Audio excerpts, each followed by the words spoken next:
अजून इथंच आहो का? वरचं काम कोण करणार आहे? अबे चला वर तिकडे, वरचे काम करा पहिले. चल.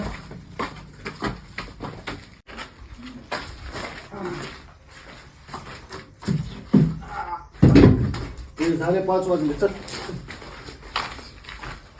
हा चालते. असं झालं बघा तुमचं काम सगळं.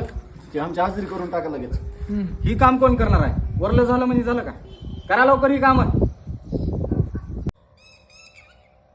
ए माय घाल्या, एवढं वेळ काम केलं, हाजरी दे लगेच. नीट बोलती मला शिवाय दिला. ए तुझ्या मायला तू गपचूप बसला. 5 वाजले आता माझं दिमाग चालत आहे. तुझी बहीण तू पैसे दे रे, 500 रुपये माझे. तू गपचूप बघा, रात्री 10 रुपये आपल्याला लगेच पैसे दे रे. ही घे पेमेंट. तू असल्या माणसाला जर आणलास आता तुला दाखवतो. ए, इथं झालं, दिसायचं नाही बरं. चल, येत नाही, चल. इथं दिसायचं नाही आता दोघं बी, सांगतो तुम्हाला.